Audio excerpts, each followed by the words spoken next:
I did Oh, a little crazy. banjo workshop with this tune, and so this is you're getting a little insight into a little project of mine over the pandemic, which was like engaging in obsessive efforts to try to replicate some fiddle sound and driving myself absolutely mad. Is that a familiar kind of an activity? If you're a Yeah. fiddler, Mm. I feel like that's like part of the game. So I have I've been messing with this tune for a while, and I kind of was never happy with it, what I did with it, and I don't even know that I am now. I was just listening back to a recording of Clyde Davenport playing this piece, and I'm not totally sure that I didn't know that I'm not getting some stuff, but we'll do the best we can. You'll get to watch me kind of get spun around in circles a bit. I should say this is like a fairly advanced tune, I think. Mm. And whatever, I'm not even sure what that means, but it means that it's got some complicated rhythms. But it's a fun tune. It's a great tune, and I would treat whatever it is that we do today as kind of a, this isn't. I'm giving you ideas of what I'm hearing in this music, and they're built in part from spending a little bit of time with this person. But I'm too slow to absorb everything, and so you're catching my interpretation, but I hope it's useful. If nothing else, it will maybe give you some things to kind of mess with or to inspire you. It's also a tune that like it's probably played in jams in your worlds, and um, I think it's kind of fun to go back to this thing and see how things have. What?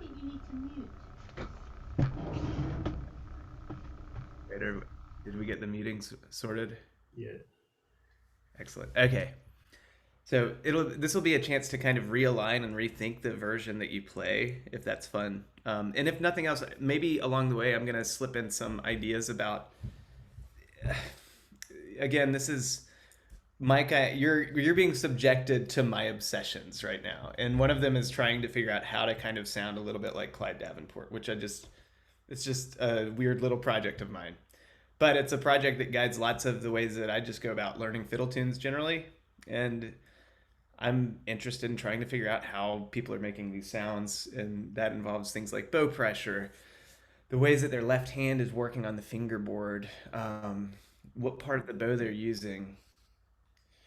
And in the case of Clyde, even where the bow is in relation maybe to the bridge, because he would bow a little bit closer to the fingerboard. And if you know his music, you know that it has this kind of smoky quality, a kind of a bluesy, reedy sound.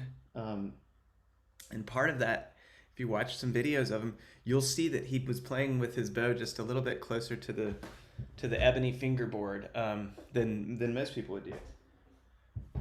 But um, so I'm going to show you a few things along the way that like are little. I would think of them as Clydisms, and so maybe that'll be interesting. But um, yeah, so I dropped a few things in the chat box. If you look down on the bottom of your Zoom screen, if you're on a computer, I forget how it shows up on a phone or an iPad, but there's a little icon that looks like a little chat bubble, and if you open that, you'll see these. I've linked a video of a documentary that was my friend Buddy made of Clyde, where he's playing music. It's a YouTube thing. It's down at the bottom.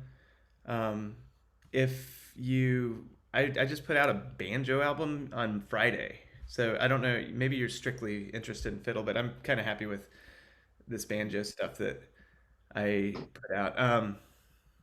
Yeah, and then I linked further in the chat. There's two links to recordings of Clyde that are put out on the Field Recorders Collective, and that might be of interest. If you haven't heard those, I recommend. I haven't got those because I joined the meeting later.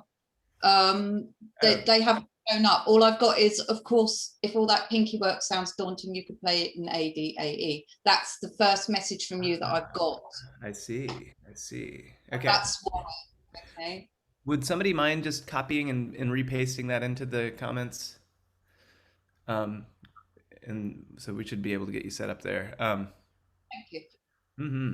Okay. So also feel free to write a question along the way. I'm sure you'll have questions. And I also, the way that I treat a workshop like this in my mind, because I know that if I were sitting in here, I can only absorb so much. So depending on where you are in your fiddle journey or what your levels of interest are, I go for broad senses of things if that's what you can manage. Go for what you can manage. If you can catch all the details, that's amazing. I couldn't. Um, and we'll have a video of this available to you afterwards, so you can, don't feel stressed about not catching everything. And I think there is a part that will be that is a little murky, and part of it is because there's a lot of ways that you could accomplish it, and that's the A part of the tune. I have a pretty clear idea of what Clyde was doing on the B part, and so I can guide you through that. And that's also the point where most of the playing of it that I hear at jams really diverges in ways that maybe you might enjoy trying to wrangle it back around to kind of this version. Okay, before we go deeper into that, let's. I want to give you. Some of you were subjected to this yesterday, but I'm a folklorist by training. I used to do field work and research up in the area that we're kind of that Clyde came from.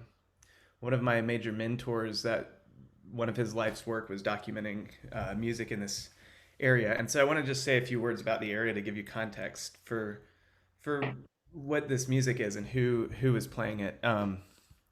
Because I think that's stuff that I find fascinating.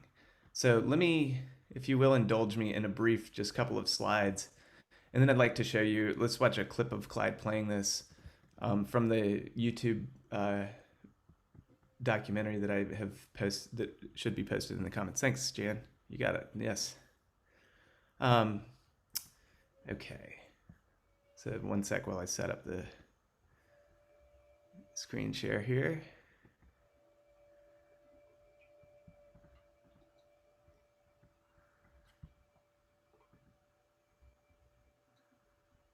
Let's see. All right, is this are you seeing a slide here? Yep. Okay, so we're talking about an area. I apologize. I know some of you were here yesterday. I'll try to offer some sort of new information. But this is the area that we're talking about is what people call the Upper Cumberland Plateau. And it's a mountain range that is, if you look where it says Knoxville, that's Knoxville, Tennessee. We're looking at the state of Tennessee. Above it's Kentucky, and then east of Tennessee is North Carolina. I live in Durham, North Carolina right now. That's where I'm coming to you from. It's a beautiful spring day here, and if you look along the line where Tennessee and North Carolina meet, just east of Knoxville, that's the Blue Ridge. That's where players like Manco Sneed, the Cherokee Fiddler, Bill Hensley, J.D. Harris, Marcus Martin, Charlie Bowman lived over in that area. John Dykes lived kind of in that area too. Alan Sisson was down a little bit closer to Georgia, but that was a rich area with its own fiddling traditions.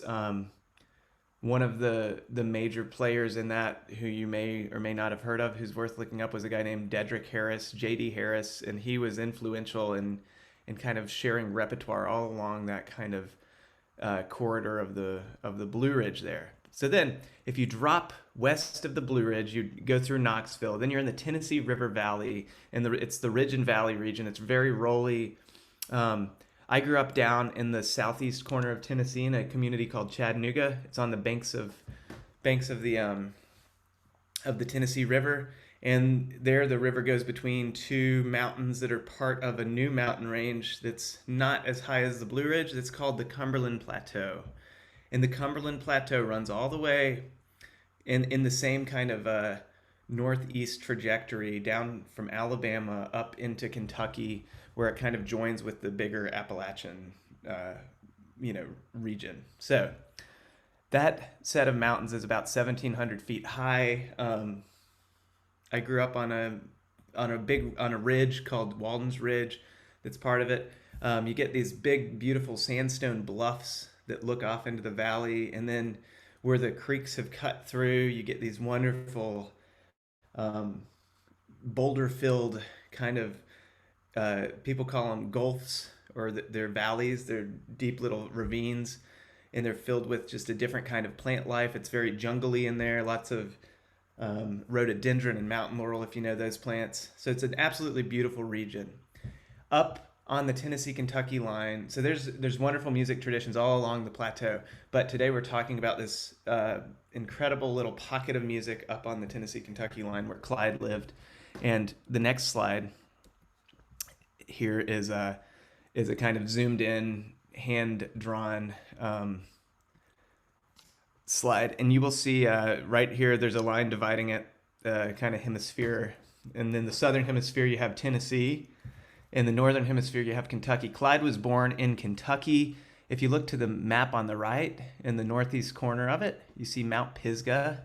Clyde was born on a farm up there. His father was a fiddler. His grandfather was a fiddler. Their neighbor who was born in an acquaintance of his father who was born in, I think, 1829, whose name was Will Phipps, was also a fiddler.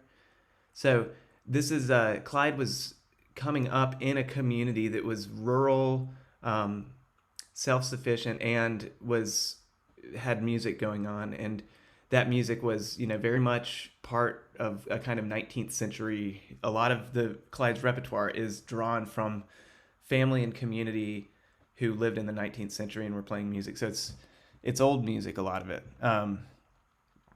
But this whole area was rich in its music. Over here, when I met Clyde, he was living down in this area, Jamestown, in the southernmost town on the map to the right. Jamestown was just a small little place. Mark Twain visited it on his travels. There's not a whole lot more to say about it. But when Clyde turned 94 or something, he passed away last year at 98. He moved back up to Monticello, Kentucky. If you look on the map on the left, you'll see the Monticello is up in the kind of upper northeast corner. Monticello is another small town in Kentucky. But Clyde said that when he moved back to Kentucky at like 94, that the hair started growing on his head again, which I'm not sure if that was true. He also said that he was glad to be out of Russia, which I'm not sure. He called Tennessee Russia, which I think Tennessee might be. Well, who knows? So one thing, let's see. Oh, I'll tell you a little bit. Yeah, in the area this area was logged heavily. It was part of various industries that extracted resources.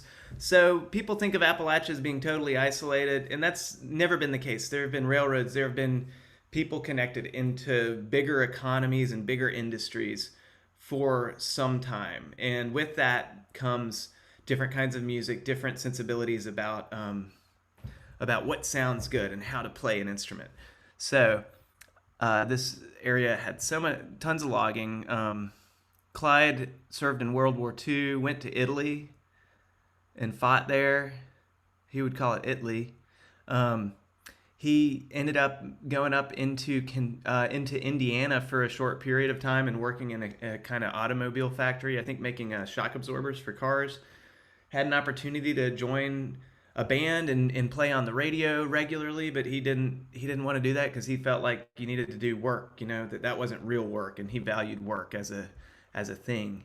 Of course, there was a major migration from Appalachian communities into these sort of Ohio, Indiana, these kind of northern, what now I guess could be a little bit of like the Rust Belt. So these were these industrial areas post World War II. If you lived down in Kentucky in the mountains, there wasn't work, and a lot of times people would commute and maintain strong ties back to their old communities. So Clyde worked up there, then he came back down and spent the rest of his days in and around Monticello, Kentucky, then down in Jamestown, and then back to Monticello. When I first met him, it was probably 2001, and I was in college and knew his music from recordings and was so excited to meet him.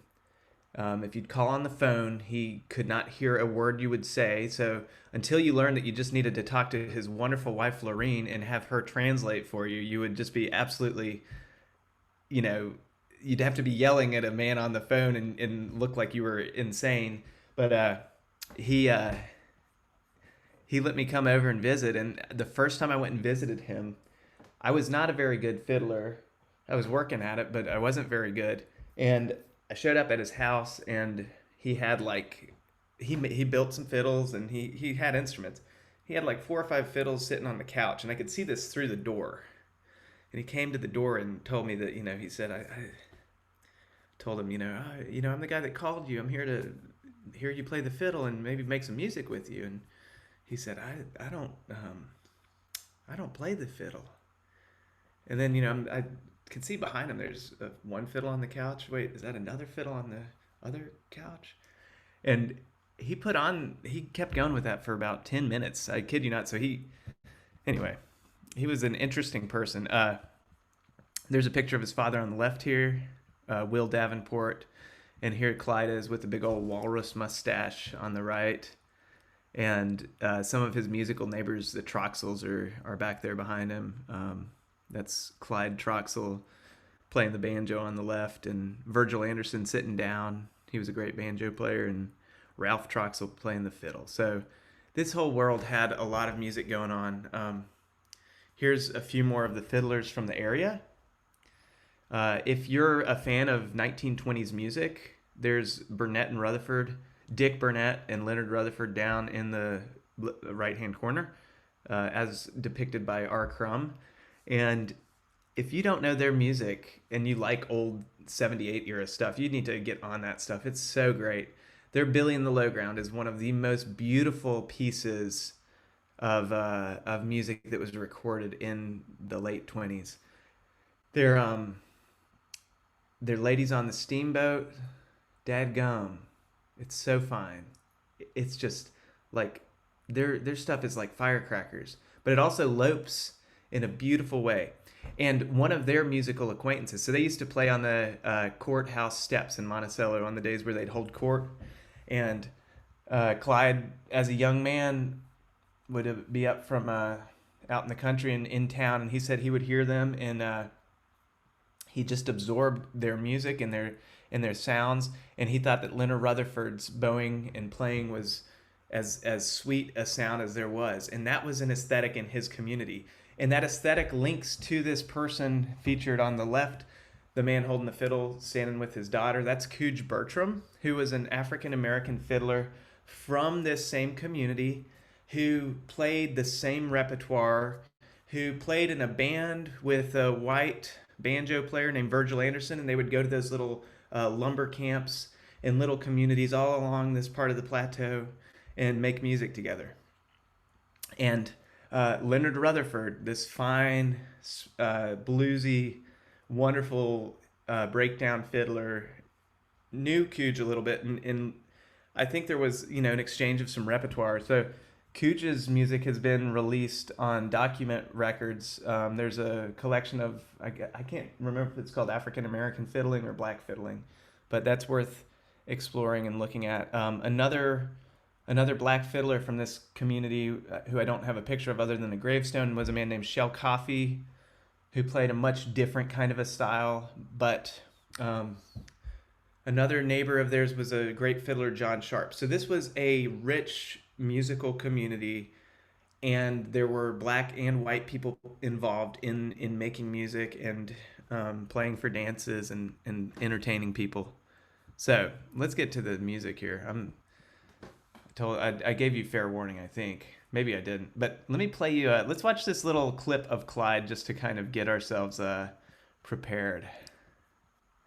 So this is, you can go and I've linked this, so you can go and get really obsessed with this if you wish. I'll fully endorse that behavior. You just need to check in with a friend and make sure that somebody will come and check on you and make sure that you're eating and getting enough, staying hydrated, while you're doing it. And maybe sleeping too. That's usually a good idea. Okay, here's Clyde playing 5 Miles. And it's my friend Bobby Fulcher playing banjo. And this was up on his porch at his house in Jamestown where I first met him. He kept a big garden there up until he was probably 90, 91. Then he quit keeping his big garden. And then on the left playing guitar is a woman named Evelyn Sharp, who was the daughter of this other great fiddler, John Sharp, from up there. And it's a special little piece here. So let's watch this, and then we'll kind of jump into the tune. So thank you for indulging me in my blabbing away about what folklorists call context. We're setting our text in context. 5 miles out of town.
Okay, there's his oh look, his chewing tobacco. Okay, I'm gonna stop the screen share and we'll start messing with some music if that's sounds good. Um, so Anna, your comment is that's part of what I think is so amazing about this. It's like how is all this sound coming out of that so like such a minimal amount of energy?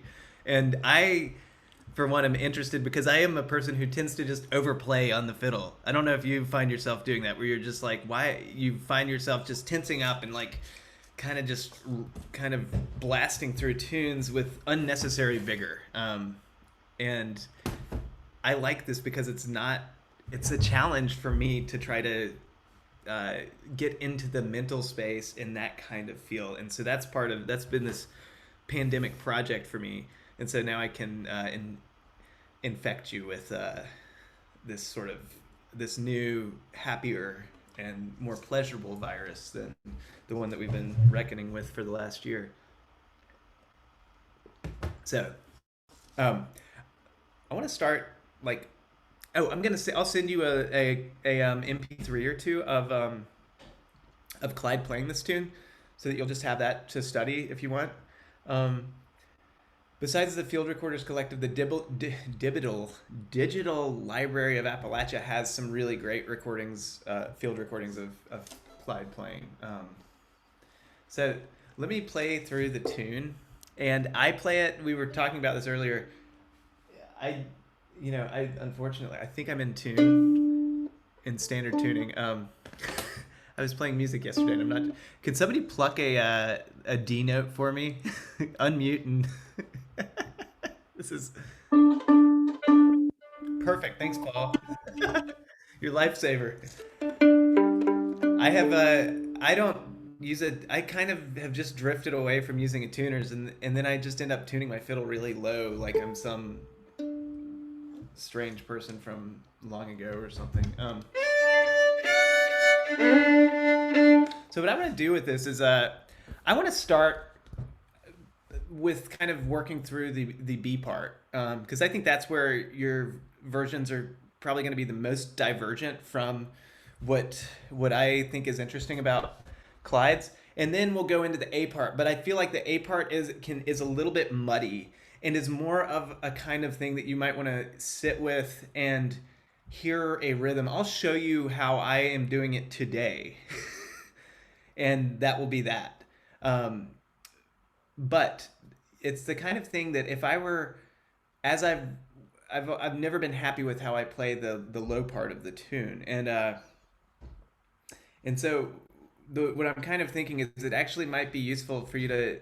I was thinking about how could I try to get this in my head better, and I was thinking about just kind of trying to sing it along and understand the rhythm, like sing it in a kind of rhythmic way to capture the rhythm, so that then I could try to translate it to the fiddle. But let me just play through the tune for a second, and then we'll just start with the high part. I think that will be, for me, that works a little better, and I think it might ground us, and then the part that gets muddy and murky, that will kind of happen at the end, and we'll just all forget about it and mess with it later. So I'm in standard tuning. And I don't know if you noticed on the video, as I was kind of saying, did you see where his bow kind of made contact with the strings about here? You know, normally I would play closer to the bridge, and he played a little bit closer up to the fingerboard, and I think that's part of that sound, if that's an interesting sound to you. He also didn't play with an incredibly tight bow. His bow was a little bit looser, and you can go and watch that video and study the way that he actually held it. But as you pointed out, Anna, it is pretty amazing how he's moving so quickly with such minimal effort. That's a real kind of an amazing thing. So here's 5 miles.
So let's start kind of by just working through that the high part. Does that sound good? And I never know how to best a workshop on Zoom is kind of a mystery to me, so feel free to ask questions or flag me if there's something that's not making sense, because I can't hear you. I can kind of see your faces. So here.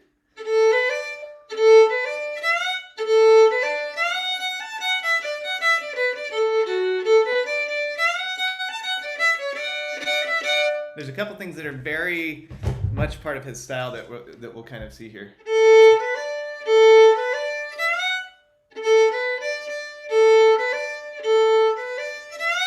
So that's going to be our first little bit starting on the A string.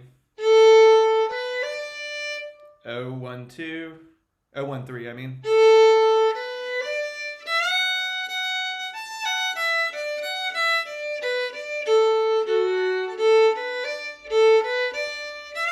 Wait, let me, hold on. I gotta rewind.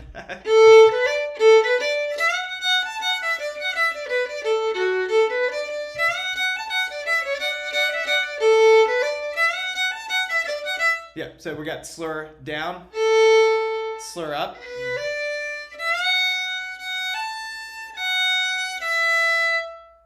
So it's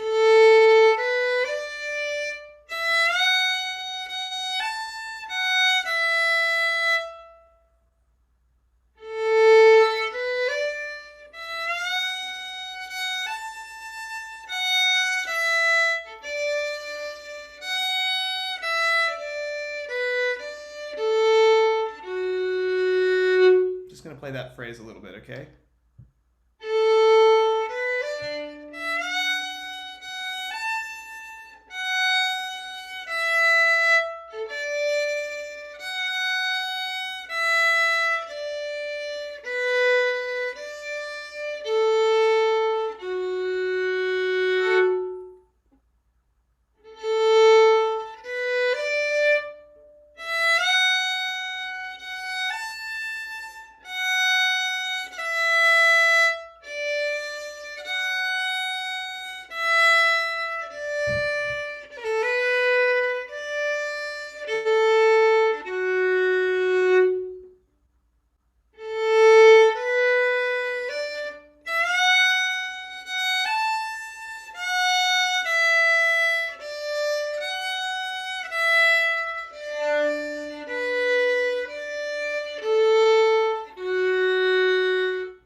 One more time with that. Slur up. Slur up.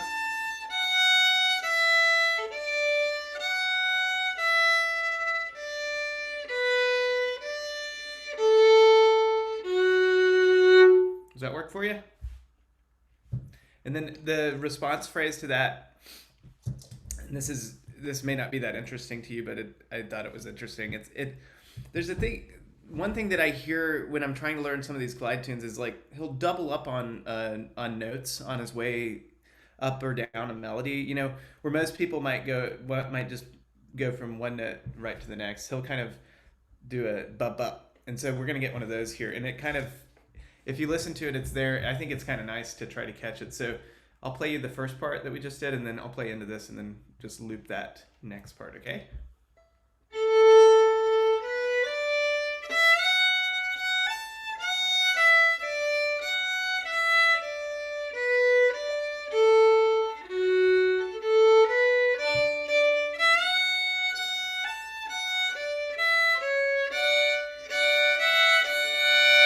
Oh, and friends, that is the most Clydey of ending phrases. And so what happens at the end of our phrase, and this will happen all through his tunes if you go and listen. There's other old fiddlers who would employ the same thing, but I'm using like the first finger on the E string, ring on the A string, double stop shape, and playing kind of like an ending lick where I drone on both of these, and then I'll catch during that drone. I'll keep my first finger down in third, but I'll flick my pinky down to play the unison E note while also keeping my first finger down.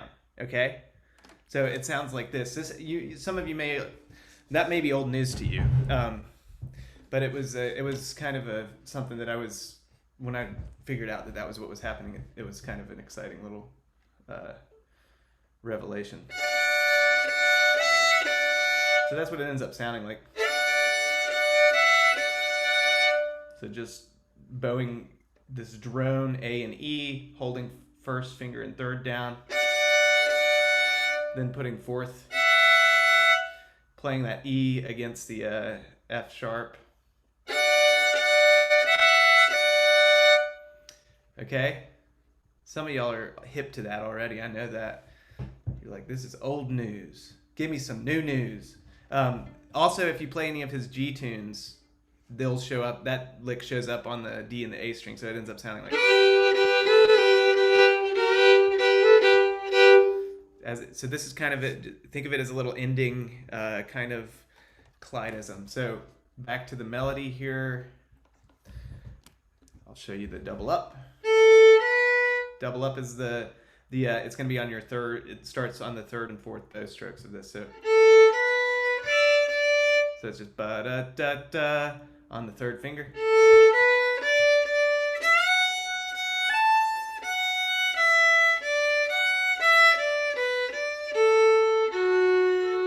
Oh wait, sorry, I played the first part.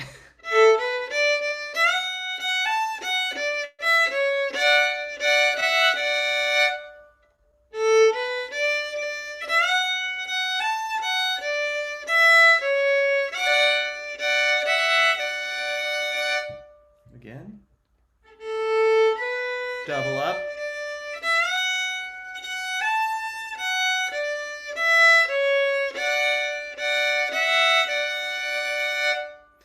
And that extra little doohickey is what often gets. I don't know if you play a version of this, I'd be curious to know if you incorporate that little hiccupy thing, because that's something that is often left out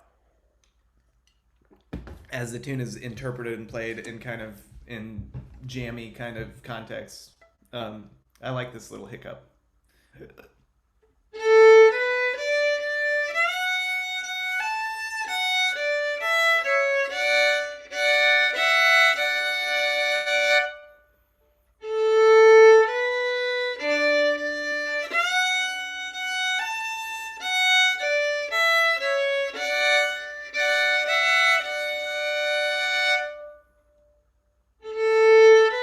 Double up.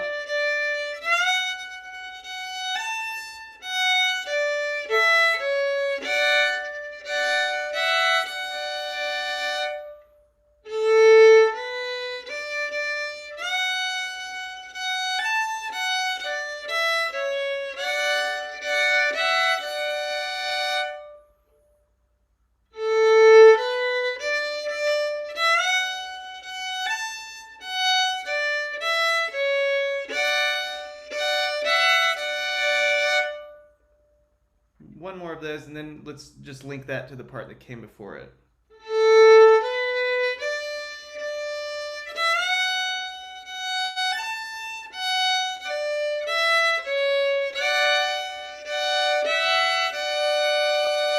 Okay, so now the B part up to this point.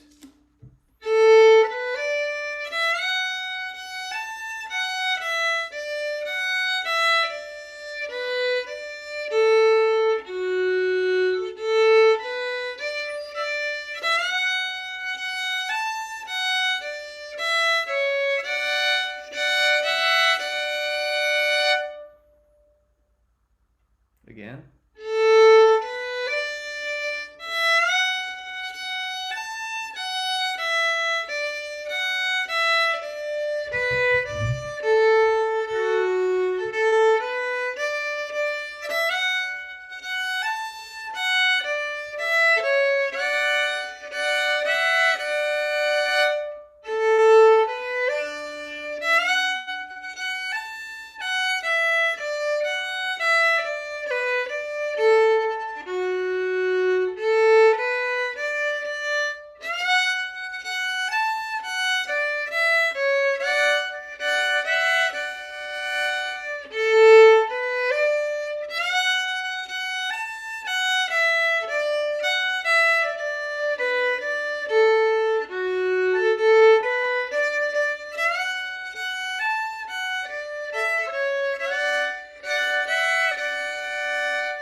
How's that coming for you?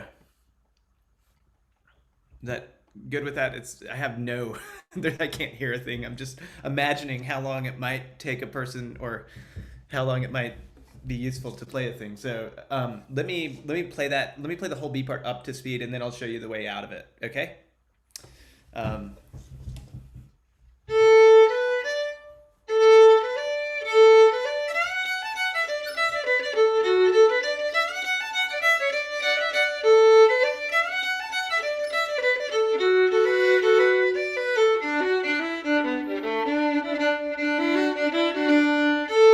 I'll play through it 2 times just so we can kind of have the big picture in our head.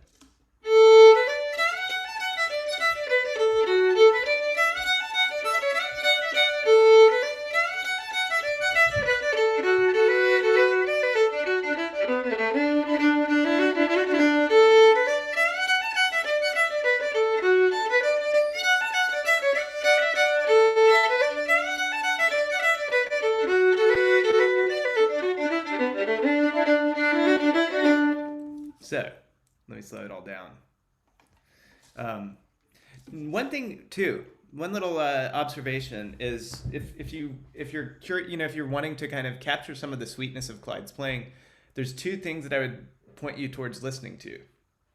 And the first would be listening to bits of the intonation, the way that he where the notes fall on the fingerboard, because there are subtle. I think of it as it's like some notes get softened, and if you were to try to play some of his A tunes, or cross tune, like GD is what he would play it in. You could play it in AA, whatever.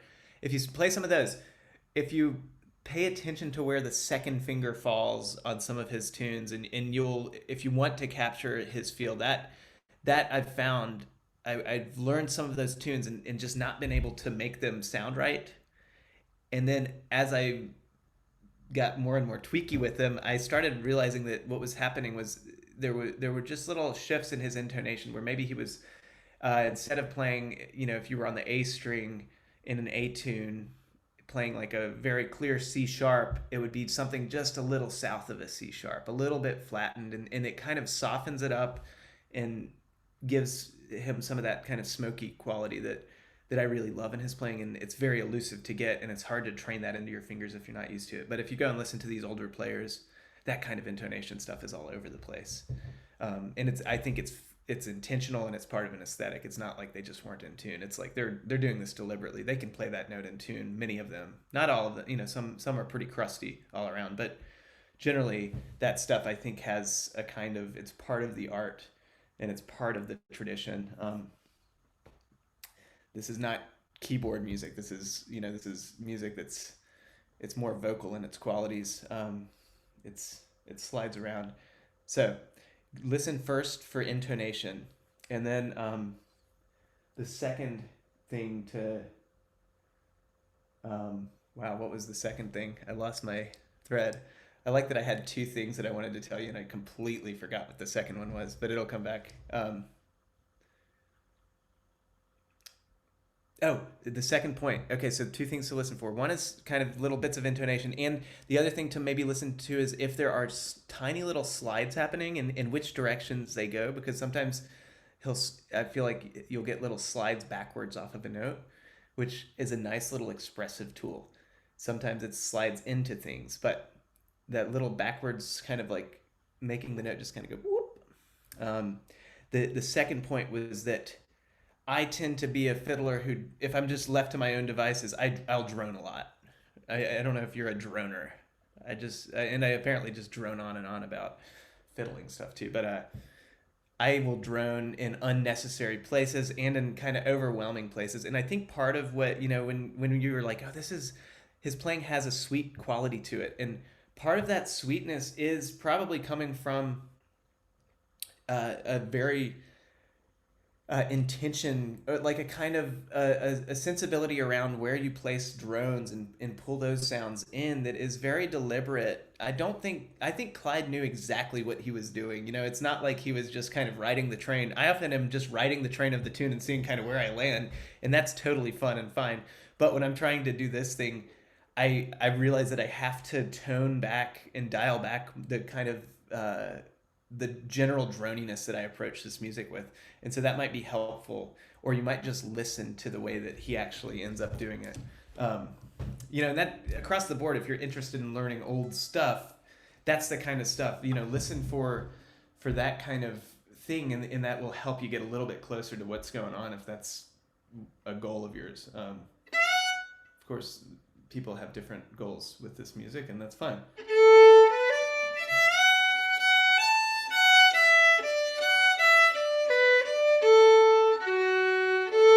Double up.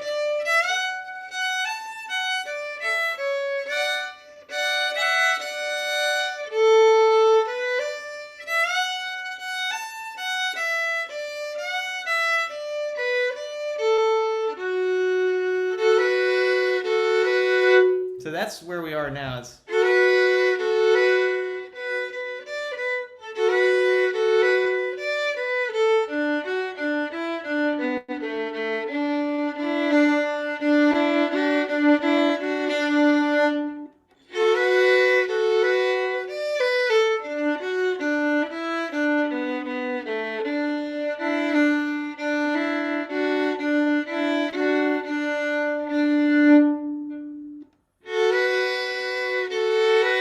So right there, I'm just doing a little, this is coming out of that last phrase that we worked.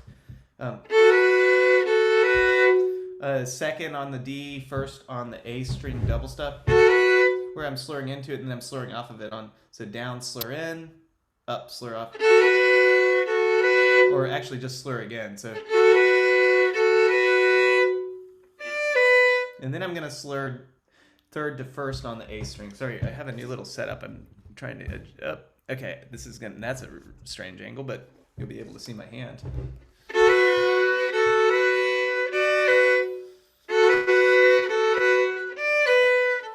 So you got this little sequence of slurs.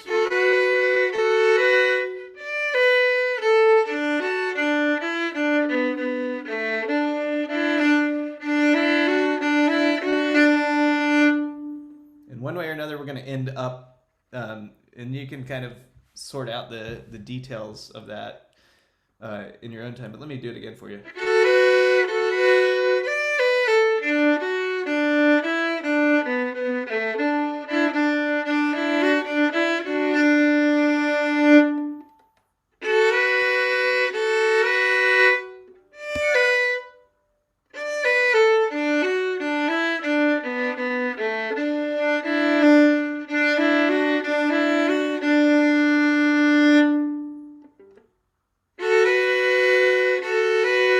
Slur down.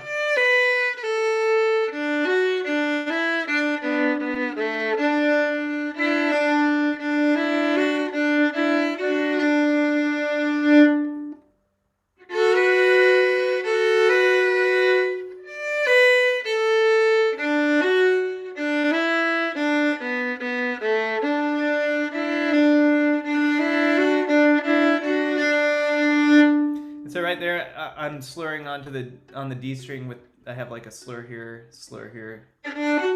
So I'll play you where those are. And this could be mutating under my hands as I'm trying to slow it down, but it's the general idea. If you hear something different, go and incorporate that in.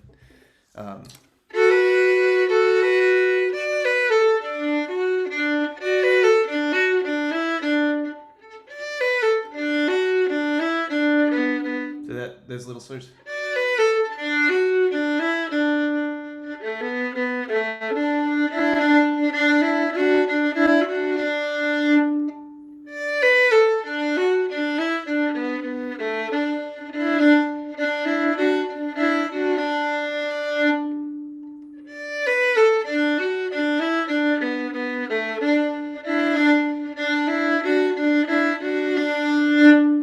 And of course, that could be any place you're slurring. You could divide it up into bows, into individual bow strokes. And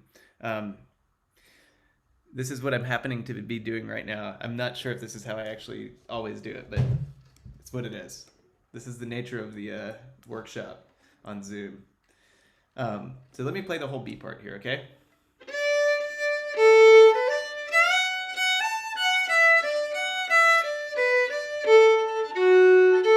Double up.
course, I ended up changing my bowing shifted around on how I was descending down that D string. So my apologies. That's just what happens. It's called fiddling. Things change in ways that you don't always anticipate. But either one of those works perfectly fine. You can slur it. You could divide those into their own bow strokes. Go and take a look at what Clyde's doing and figure out what you think's going on. That's the name of the game in the end, or come up with something that works for you and feels musical. So that's the B part. I want to point out one other thing you might listen for.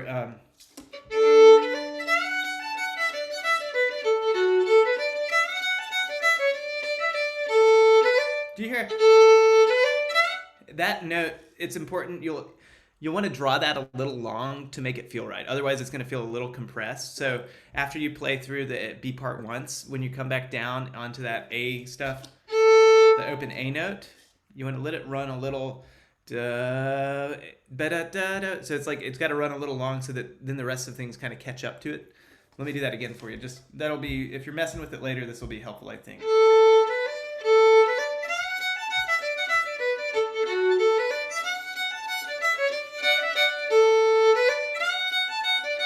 Do you hear that?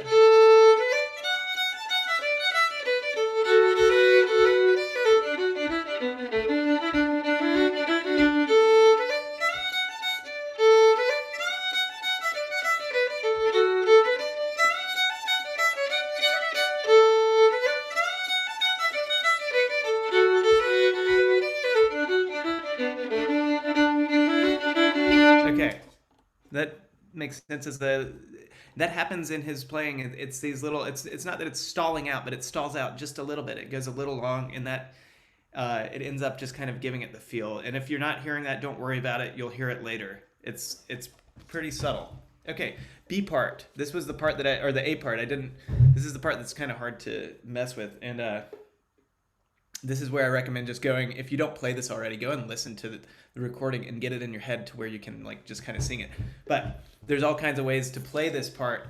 And one thing that I do a lot of in my fiddling is I'll put my pinky down. And I'm thinking too, like, just looking at the time, because I've been so long-winded, if you're okay hanging out a little longer, we'll just keep going. I don't want to try to, it would be absurd to have invested this amount of time. And if you need to go, we'll have a video of this. So go and do what you got to do. But we'll just kind of see this through because we should. So I do a lot of work in my fiddling with my pinky holding down unison notes and then playing things on the string. Typically the next string, the higher pitch string. So like a G, holding down the D note on the G string, and then working all kinds of little double stoppy things on the D string, and those sort of shapes I use all through each string. So I am an advocate for pinky strength. So you need to be doing your pinky push-ups daily. If you're not doing those, I know that the pinky is the bane of many of the fiddlers' existence. It is. I think it's a pretty handy thing. Although I will say Clyde often, and this is if you try to get into some of his C tunes, and some D tunes, and some of the A tunes, and this happened with a lot of older fiddlers, they'll make slides with their ring finger, or I don't know do you call this the ring finger? Okay, good. I had some conversation when somebody was confused when I was like, what? So they'll slide ring up to unison. So it's kind of like a second position sort of slide. But you'll hear that in some of his playing if that's something that's interesting. And it kind of makes a difference to do that. You get a different sound.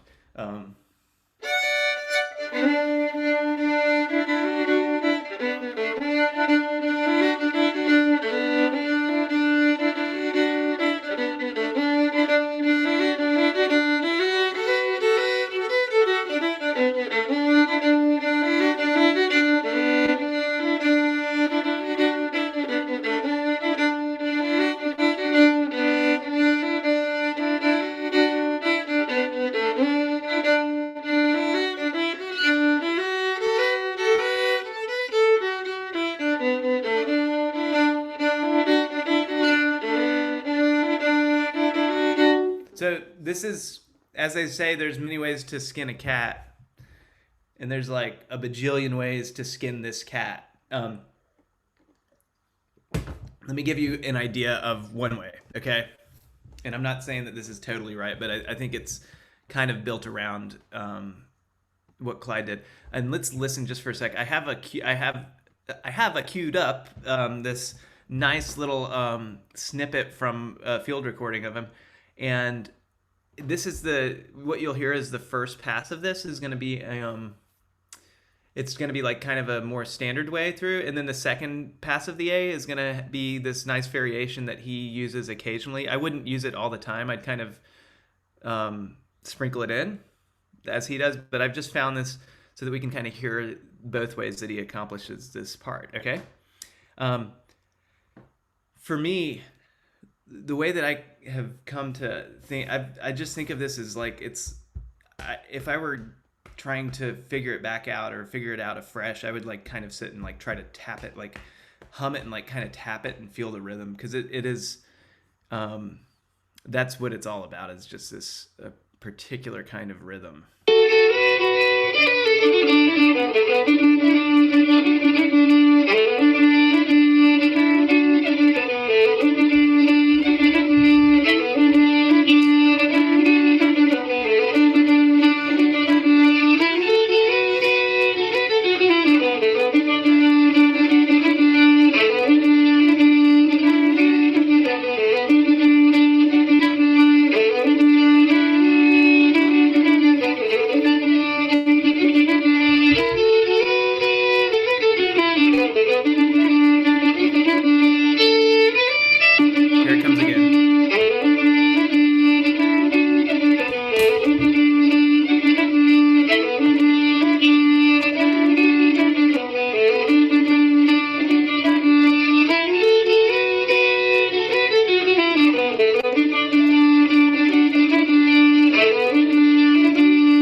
Let me do this just for a second. I'm going to slow it down and just try to play along with it so that you can at least see a kind of rough idea of how one might bow this. Or you probably have ideas for yourself, but let me just try to play along with that, and we'll see if that might be a way to kind of approach messing with it, if that works for you. So I have it down about 50% here.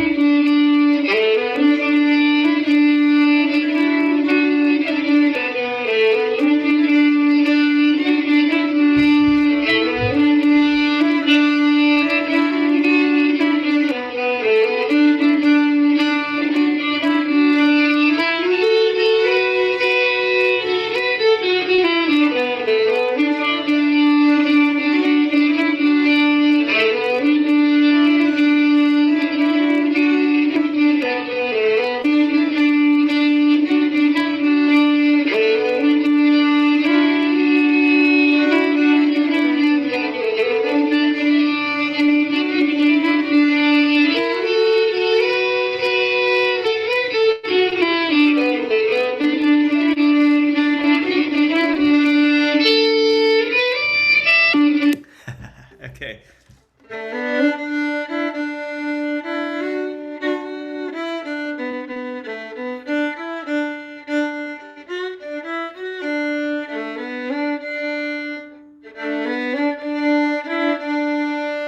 That little.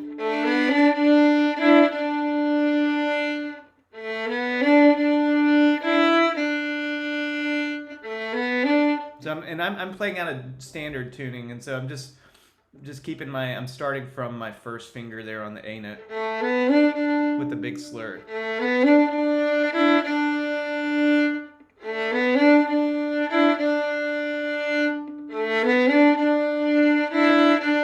And then I'm droning the pinky with the first. I'm not sure if he does that, but that's what I do, so whatever.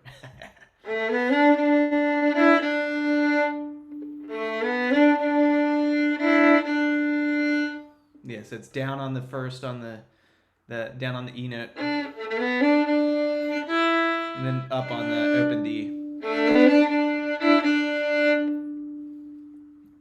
Okay, and then we can kind of, you could chop it up in a number of ways, but let's just kind of look at one way.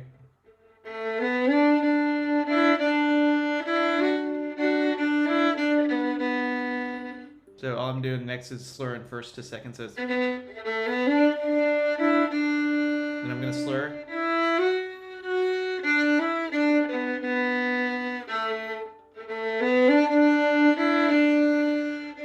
Sorry, let me do that again. This is the part, it kind of like just inevitably tingles a person up.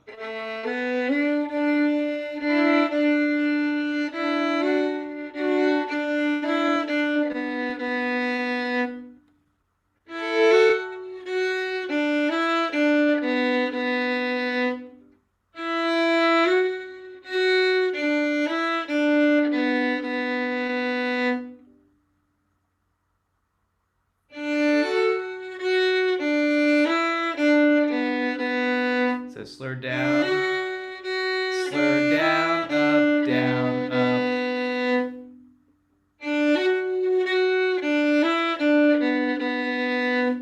So let me put that back with the part that preceded. Slur down.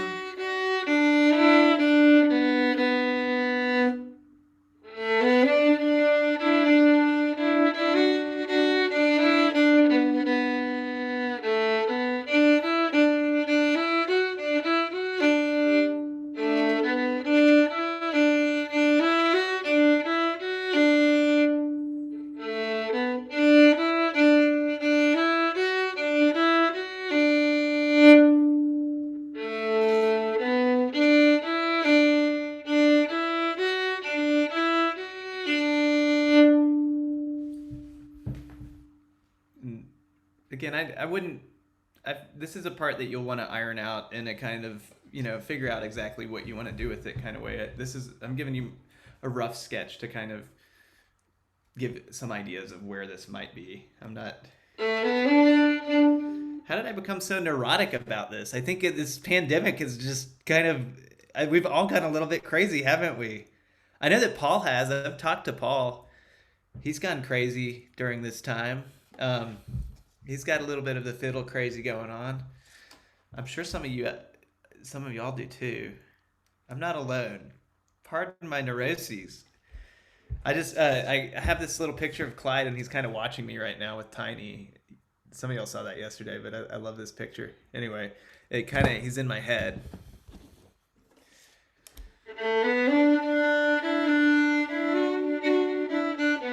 Oh my goodness.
There are many ways that you could make this sound and capture the rhythm. So what I guess I don't know if it's if we wouldn't want to call it syncopation or what, but there's also different ways to kind of place emphasis and create different feels with it. Let me just play that part kind of up to speed and not trying to keep it real consistent, just so we can hear a little bit of the options.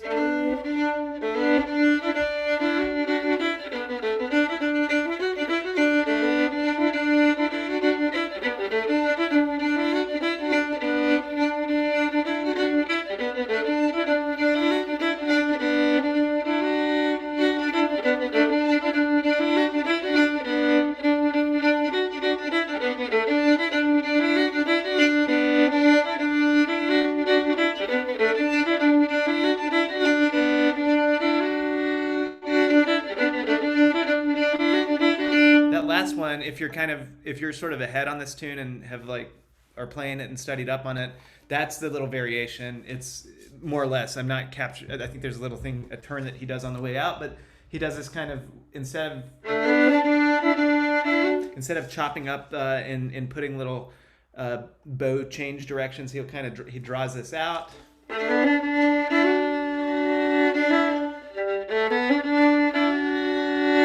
It goes to that second finger on the D.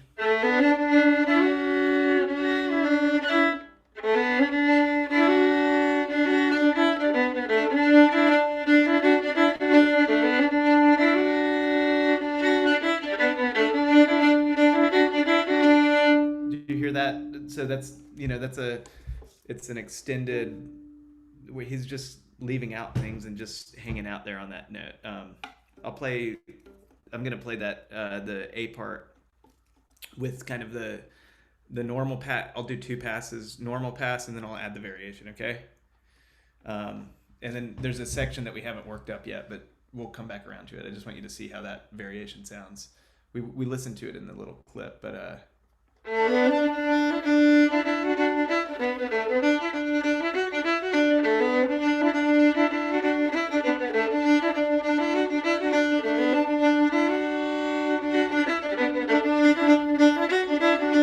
did you hear how it almost? Did you hear it at the end there of the phrase? So did you hear how it drew a little long, kind of like that A note on the B part?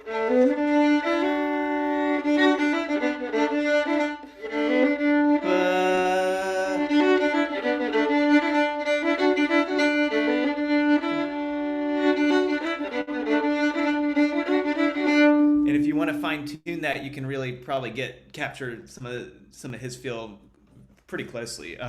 So let's look at how this kind of wraps up. Is this clear enough as a kind of starting point for you? Hopefully it's not tedious. I don't want to be tedious, but I want to give you at least some ideas.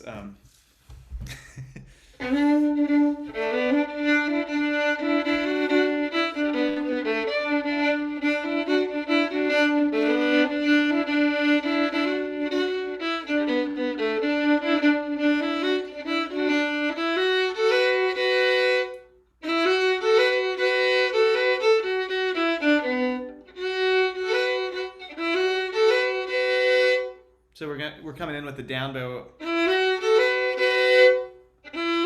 first to second on the D string.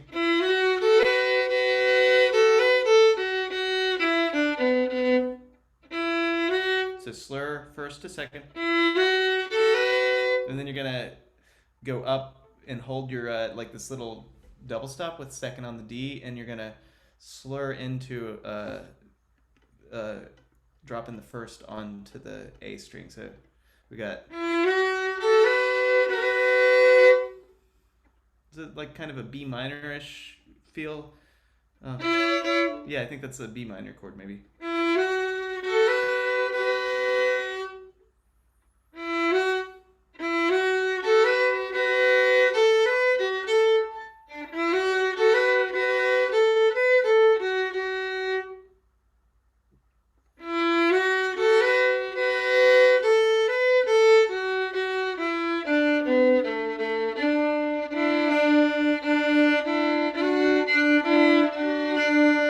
Slur.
you catching that? I think that's something that happens. Although there's sometimes when he plays through it, I don't hear him doubling up on that note. But this is another one of those doubled up notes. At least that's, I tend to double it up. I'll go.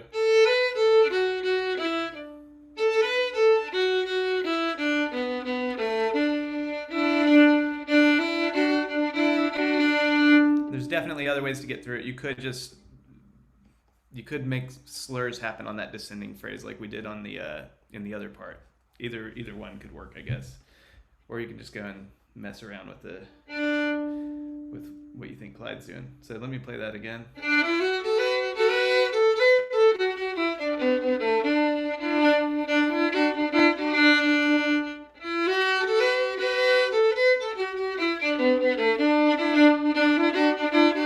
Yeah, we end up having two of those doubled up notes, both second finger. The first one's on the D string, and then when you get down to the G string on the way out, I'm doubling up again. And it's really hard to make those sound subtle. So there's a way you just have to like make your bow changes very. Don't put too much emphasis on them. So let me play this whole B part, okay? Does that work for you? Or good enough? Works well enough? Okay, 1, 2, 3, go.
you feeling properly glazed over?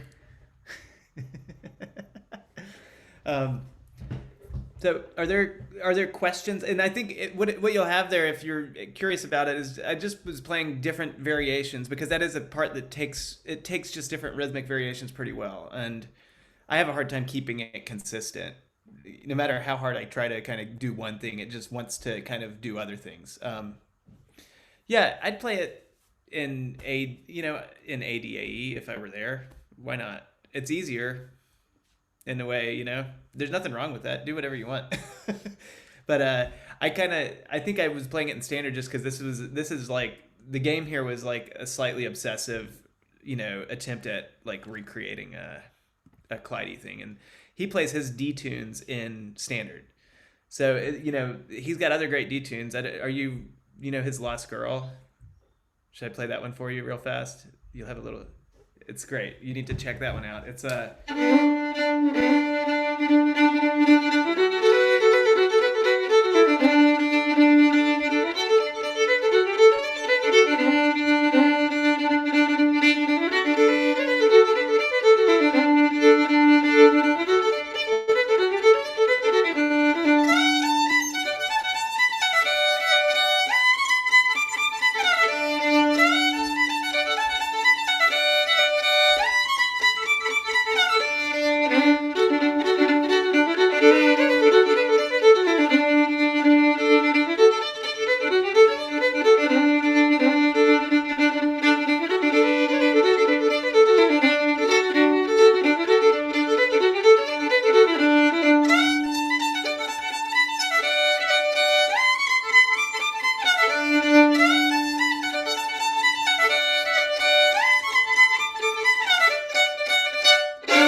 Great tune. It's worth learning. Another way, so he plays that in that same, you could play that in ADAE too if you wanted. For some reason, I kind of like something about I like having my pinky down, and it's like what most people would not like, but it's something about that. I get a sound that I want somehow on that low string. It's a little different in some weird, ineffable way. Another good one of his is Farewell Princeton.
Again, if you made a study of these D tunes, you will both become completely confused when you try to play one or the other, because they're all. He also plays a Lost Indian that's kind of in the same vein, but they all share some like DNA, especially in what's happening on the low end. Those sort of that riffy rhythm stuff where you're playing and droning on the G and the D, or the A and the D string, whatever the low two strings.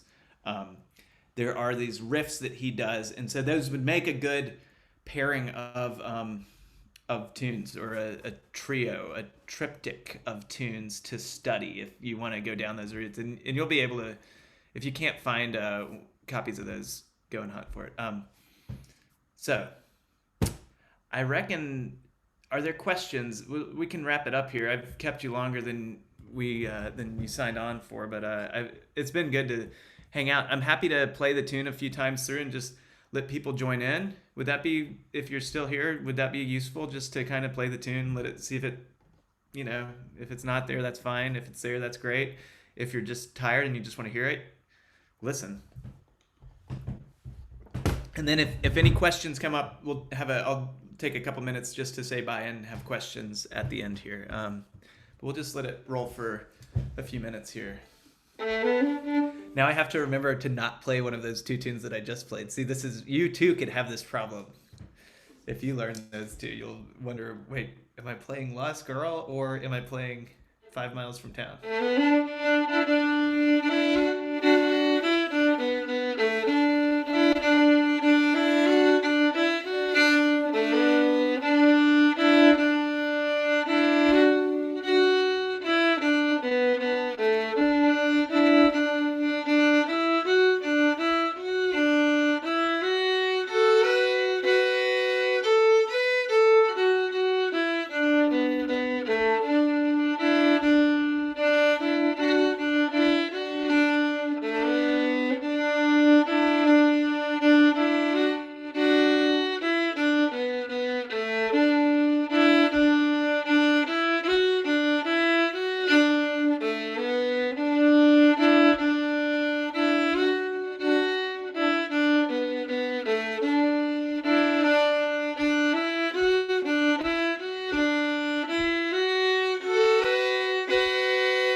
So, um, I'd say that's a wrap.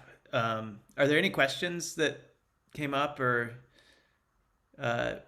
this is, a lot of times I think when like there's a way to do a workshop where you kind of you've created a tune, you've made the tune work for you so that you can teach it easily.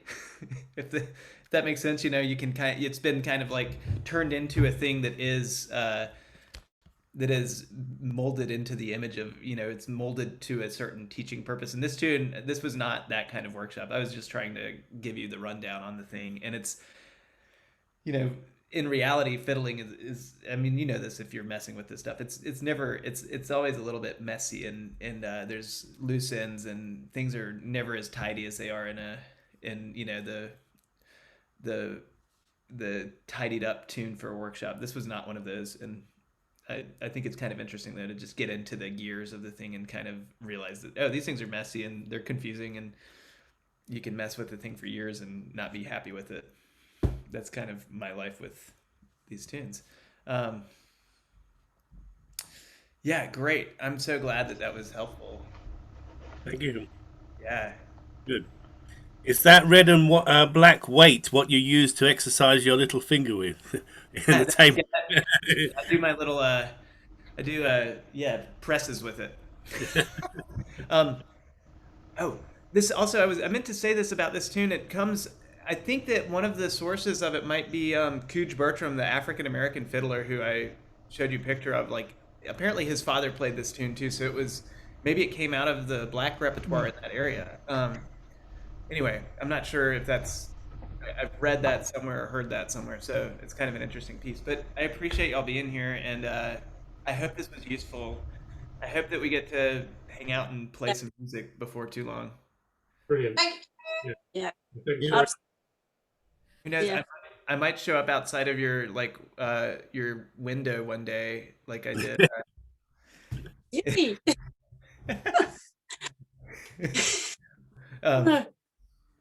Yeah. Thanks a lot, Joseph. I'm going now. Bye, everybody. Bye-bye. Yeah. Thanks, Tibbs. Take care, loves. Bye. Bye. Bye, Sid. By the way, you can get a vaccination against that, Joseph. Sorry, what's that? What did you say? You can get a vaccination against the Clyde virus. Oh, well, good. Well, apparently if you have that vaccination here in the U.S., like 50% of the population won't take it. Seems to be the way that we're approaching this. Well, yeah, I hope y'all have opportunities to play music with each other and friends soon.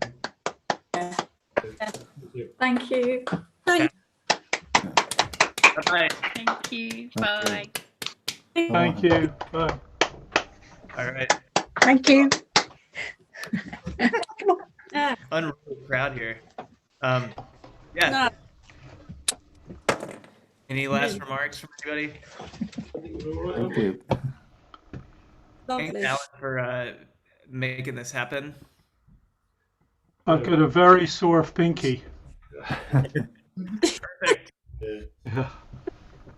I'm glad to hear that. Well, It's been Okay. all right. Thanks, everyone. yeah. Thanks, Alan. Thanks, Daisy. Yes. Bye-bye. See everyone, or a lot of you, in 2 weeks' time, if possible. Yeah, spring camp. So, yeah, excellent. All right. Yeah, thanks, and Joseph. Joseph, you'll send me the link to the recording, and I'll sort it out. Yeah. Joseph, a really weird question, a really weird one. Talking about the little finger, I just wondered if there is any good way to strengthen it. Just the reason I ask is I tried at one point to take guitar lessons, and I was wanting to do, like bluesy things where you push with your little finger. And my little finger seems to be really bizarre. It sort of dislocates, kind of clicks out. And I had to stop guitar lessons because I was having to click my finger back in. And I was finding similar things there with, playing on the low string with the little finger. It doesn't do it so much on the higher strings. But I wondered, have I just got a very bizarre finger, or is there something I can do to to sort of stop it doing that? Is there something I can do to straighten it? I don't know if my finger looks in any way weird, but it does. It literally clicks out if I try and hold it like that. I'm not a doctor, but I play one on TV, so I'll weigh in with my professional medical opinion. No, I have no idea. I do have a student who plays banjo, and she says that if she does certain motions with her ring finger, it will kind of do this weird, it like clicks down on itself. And so what she's been doing lately, and this is like maybe something you just don't feel like doing, but she has like she's taping it to support the joint.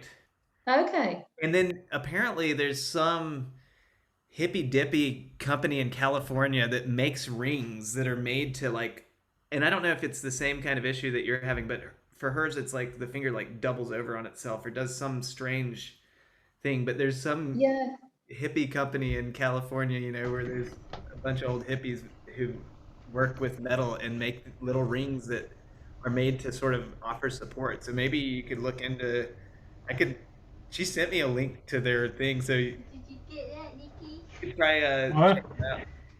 Fabulous. I must admit, I don't know how to bring in a pinky other than just. You what? I found it difficult. How to get the pinky, like, other than working with scales, you know, and trying to just see if it's, it seems like you should probably talk to a violin person if there's one around and kind of get them to see if there's something in the way that you're holding your hand that might be extra funny. I don't know, you know. Yeah. I mean, maybe the ring thing is the way forward. I think it is something particular to my weird finger because it was doing it on other instruments too. So it just it's one of those things. But yeah, thank you. So would it be majorly naughty then to play this with the low string tuned to A instead to get round that need for it? Would people like look at me in horror like, what's he doing? No, most people play it with the string tuned up. Okay. And then, you know, I know a lot of players who just don't even.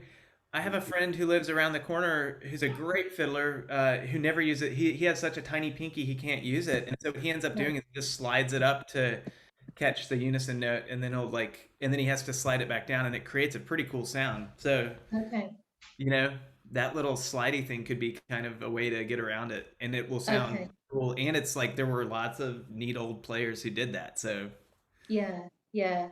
Lovely. Well, thank you very much. Oh, yeah. Is that it? Yeah, I think so. Away. Yeah. See you all. Yeah. See you, Tim. Okay. Take care. I'll end it here. Bye-bye. Bye. Cheers,